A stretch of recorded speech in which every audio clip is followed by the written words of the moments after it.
Le Liban, souvent appelé la Suisse du Moyen-Orient, est à la fois un pays au bord de la mer et à la fois un pays montagneux.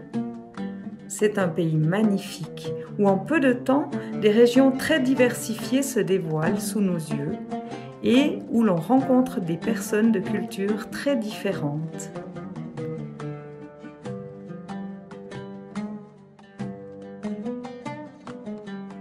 Voici le cèdre. C'est l'arbre national du pays, que l'on peut aussi admirer sur le drapeau libanais.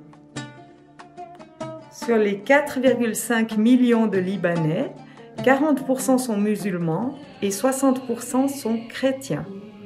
Le Liban constitue ainsi le seul pays arabe à majorité chrétienne.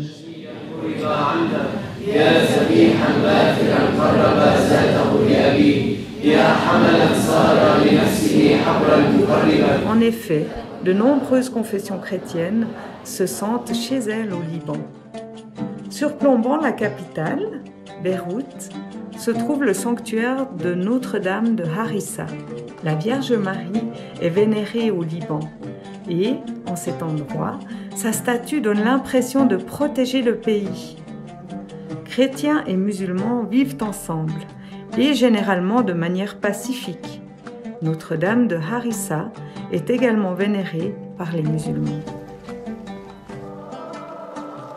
Voici maintenant le saint national, Saint Charbel. Beaucoup de gens lui présentent leur reconnaissance pour une guérison miraculeuse et une grande procession a lieu chaque mois en son honneur. Vous pouvez voir Saint Charbel partout au Liban. En effet, à Menjez, une école pour enfants souffrant de divers handicaps porte son nom en son honneur. Les sœurs franciscaines du Sacré-Cœur dirigent l'école.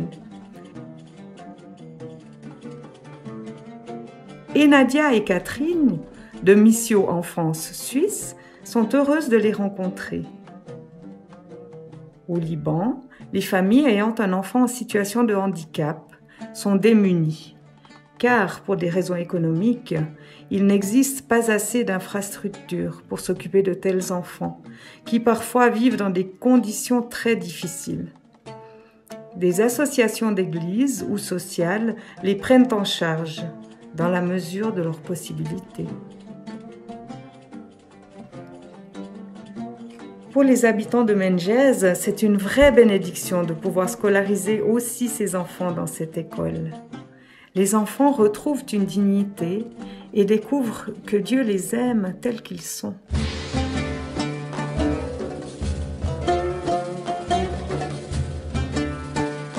Menjez est proche de la frontière syrienne.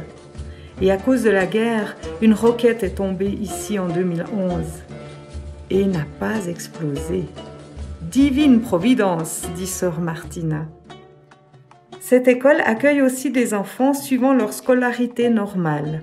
Au total, il y a 249 enfants de 12 villages, dont certains issus de familles très pauvres.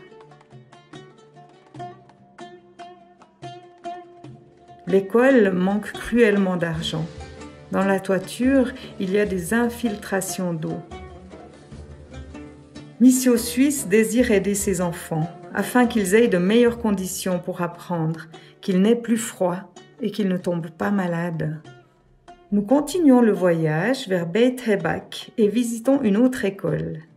Ici, les sœurs missionnaires du Très Saint Sacrement accueillent en interne 85 filles orphelines ou qui vivent dans un environnement précaire.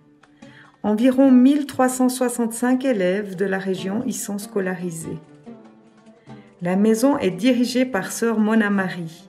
Nous sommes heureux de pouvoir enfin la connaître. Pourquoi j'admire beaucoup ce dessin? Surtout, il est en face de l'école. Quand on vient à l'entrée, on voit que c'est une ruche de travail. Une des valeurs du collège, c'est travail, pureté, science et piété. Nous avons l'heureuse surprise de rencontrer des enfants faisant partie de l'enfance missionnaire. Ils nous ont accueillis par des chants et des danses. Ici, à l'école, ils apprennent à connaître Jésus et se sentent soutenus et réconfortés.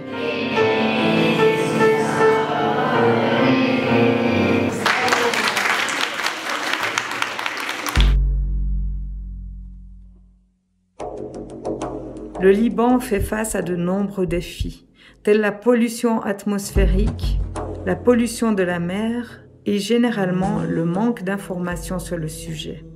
À Beit Hebak, les enfants sont sensibilisés à ce problème et s'en occupent. Le plastique, on ne doit pas le jeter dans les plantes ou dans les arbres. Il faut les recycler, faire le recyclage. Comme il appartient à la Suisse du Moyen-Orient, le jardin de Sœur Mona est particulièrement important.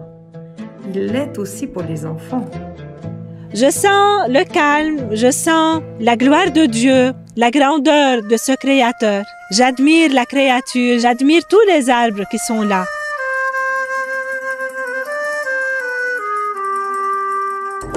Autre défi dans le pays. Comment 4,5 millions de Libanais peuvent gérer 2,4 millions de réfugiés? Cet homme essaye de trouver du travail comme journalier. Cela fait de la pression sur les salaires et c'est très difficile pour les Libanais. Les enfants aident les enfants. Grâce aux actions des enfants en Suisse, comme les chanteurs à l'étoile et les ventes de solidarité, Missio peut soutenir des écoles comme Mengez ou Beit Hebak et bien d'autres projets encore. Ces enfants sont ceux qui porteront bientôt une grande responsabilité pour le Liban. Leur avenir est primordial. À l'université ou bien dans la société ou quand on va être des médecins, des ingénieurs et tout ça. Votre prière est importante pour ces enfants, pour le Liban, pour les musulmans et les chrétiens, pour le Moyen-Orient. Nous vous en remercions.